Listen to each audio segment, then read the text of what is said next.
ปัญญาอ่อนခုရပိုင်းဒီစကလုံးနဲ့ပတ်သက်ပြီးတော့ကျွန်တော်လာမေးကြတယ်ဘယ်လိုလာမေးကြတော့ပလာอ่อนဆိုရဲမျိုးလာမေးကြတကယ်ကြောင့်သူ့ရဲ့အသိပေအမှန်ကปัญญาอ่อนပဲဖြစ်ပါတယ်ปัญญาอ่อนဆိုတာကမြန်မာလိုတိုက်ရိုက်ပါတာပြန်မယ်ဆိုရင်ဉာဏ်ရည်မမီတာဉာဏ်ရည်မမီတာကိုထိုင်းလိုปัญญาอ่อนလို့သုံးပါတယ်အဲ့ဆိုရင်ဒီစကလုံးကနေ့စဉ်နေ့တိုင်းသုံးဖို့မတင်တော့ပါဘူးကိုယ့်ရဲ့တတိဖြစ်ဖြစ်ကိုယ့်ရဲ့ခေါင်းဆောင်ဖြစ်ဖြစ်ကိုယ့်ရဲ့ဟိုနာဖြစ်ဖြစ်ကိုယ့်ကိုปัญญาอ่อนလို့လာပြောတယ်ဆိုရင်ကိုမကြိုက်ကြောင်ပြောရမယ်ဘာလို့ဆိုတော့ဒီဉာဏ်ရည်မမီဘူးဆိုတာကကိုအဲ့လိုလာလွယ်လေးလာပြောလို့မရဘူးလေသူတို့စီမှာပြောပိုင်ခွင့်လည်းမရှိဘူးဟုတ်တယ်သူတို့ကကိုယ့်ရဲ့အလုပ်ရှင်ဒါမှမဟုတ်ကိုယ့်ရဲ့ခေါင်းဆောင်ကိုယ့်ရဲ့ဟိုနာဒါပေမဲ့သူတို့အဲ့လိုမျိုးပြောပိုင်ခွင့်မရှိဘူးဘာလို့ဆိုတော့သူတို့အလုပ်လုပ်ပြီးလို့ကိုယ်ပတ်စံရသူတို့ကကိုယ့်ရဲ့ဂျေဆုရှင်မဟုတ်အဲ့မျိုးကိုปัญญาอ่อนလို့လာပြောလိုက်တယ်ဆိုရင်ကိုမကြိုက်ကြောင်ပြန်ပြောရမယ်ဘယ်လိုပြန်ပြောရမလဲဆိုတော့ဒီနေ့ပြောပြမျိုးဖြစ်ပါတယ်ပထမဆုံးနဲ့ปัญญาอ่อนလို့ပြောခံရရင်ဆိုရင်ဘယ်လိုပြန်ပြောလဲဆိုတော့หนูไม่ชอบนะคะไม่ต้องมาพูดแบบนี้หนูဆိုတာကျမไม่ชอบဆိုတာမကြိုက်ဘူးนะคะဆိုတာนะคะပေါ့หนูไม่ชอบนะคะကျမမကြိုက်ဘူးနော်ไม่ต้องဆိုတာမလိုဘူး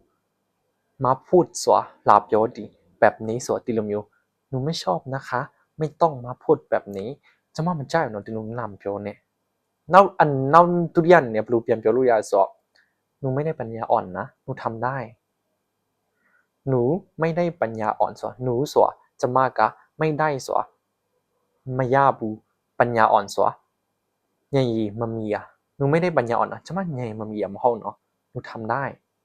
หนูဆိုတာကျမทำได้ဆိုတာကျမလုပ်နိုင်တယ်အဲ့လိုခက်ချီချီပြန်ပြောလိုက်หนูไม่ได้ปัญญาอ่อนนะหนูทำได้โอเคပါအဲ့ဆိုရင်ဒီปัญญาอ่อนလို့အလုံးမှာပြောခံရတယ်ဆိုရင်ကိုမကြိုက်ကြောင်ပြန်ပြောပါညီမလေးတယောက်လာမေးထားဆိုတော့သူအလုံးမှာခဏခဏပြောခံရတယ်တဲ့အဲ့မျိုးปัญญาอ่อนနဲ့ပတ်သက်ပြီးတော့တဲ့အဲ့ဆိုရင်အဲ့လိုမျိုးပြောခံရဆိုရင်ကိုမကြိုက်ကြောင်ပြန်ပြောပါပြန်ပြောလို့မှသူတို့နောက်တစ်ခါထပ်ခါပြောရဲဆိုရင်တကယ်ဆိုရင်ဒီဟာနဲ့ပတ်သက်ပြီးတော့တရားပြန်ဆွဲလို့ရတယ်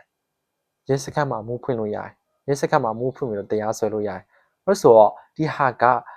ထိုင်းဥပဒေမှာလည်းအဲ့မျိုးကအလုပ်ရှင်ဖြစ်ဖြစ်ကိုယ့်ရဲ့ခေါင်းဆောင်ဖြစ်ဖြစ်ကိုယ်အဲ့လိုမျိုးပြောပိုင်ခွင့်မရှိဘူးဒါကတစ်ဖက်တူကိုစော်ကားမှုမြောက်တယ်လို့ကျွန်တော်သိထားရပေါ့နော်အများကြီးသိထားမှာအဲ့လိုမျိုးသိထားရပေါ့အဲကြောင့်ဒီစကလုံးနဲ့ကိုလာတုံးနေဆိုရင်ရင်ခံမနေပါနဲ့ပြန်ပြောပါ